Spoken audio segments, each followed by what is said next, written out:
bringing you the news and information you need from the people making a difference.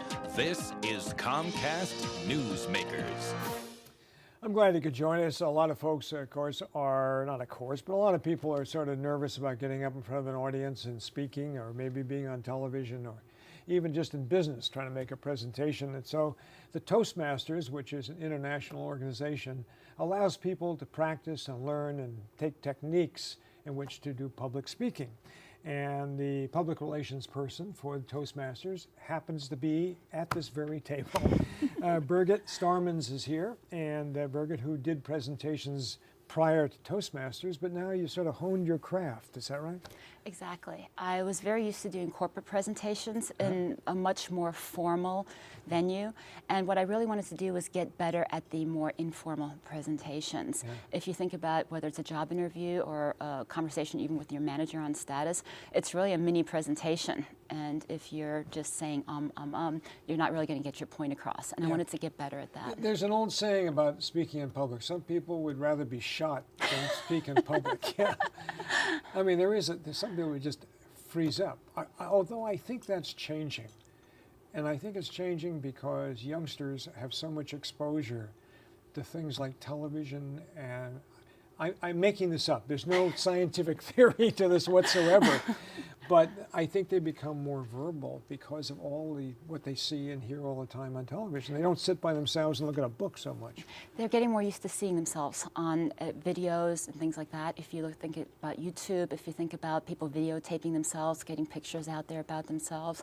And it used to be that nobody wanted to see themselves on camera. They didn't like their voice, or they didn't like the way they looked. People are used to that now.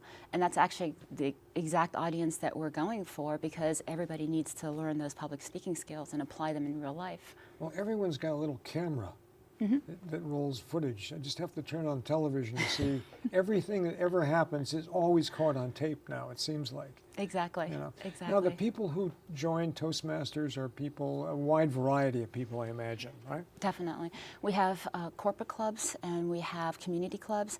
In District 4, which I cover for public relations, we go from San Francisco down to Monterey.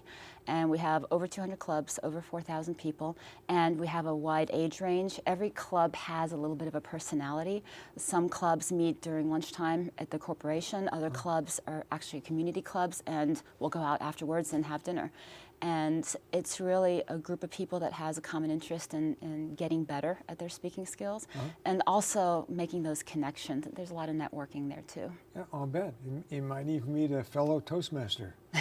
There have been some marriages that have been reported. A Toastmastering wedding. I don't know. It's happened. Do you go out and when people want to join, they just say, hello, I want to join Toastmasters, right? And join, or do you have to do anything, a secret code or There's no secret handshake code. or something? You know? You have to pick a club, and some of us have picked more than one. I'm actually a member of 3 right now. And you come to a club and you get to know what it's like to do that, but there's no secret code, there's no initiation. All you have to do is say, I'd like to join and I'd like to improve my speaking. It's sort of a social event as well as that. It is. As well as helping you in your life. It is. I think it's a great idea. I mean, I really do think it's, I'm kidding about it, but I do think it's a great idea. And so the people who come there now, when you go to, let's say, a typical one of your clubs, there's someone there who critiques what you're doing on occasion, or you get drills that you have to do?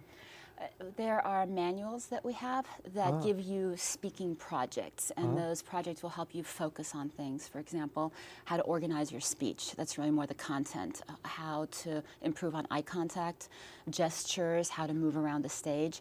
And then most people will choose a topic that's conducive to that. And after they do a prepared speech, it's typically 5 to 7 minutes. Then they'll have an evaluator that'll tell them what they did well and what they can improve on in the future. Well, we just have a few seconds left, Birgit. So I would like you to look in the camera and make an ad-lib comment about what you've just done in the last 4.5 minutes. I've been using my Toastmasters impromptu skills to appear on television, hopefully incite all of you to join Toastmasters in District 4.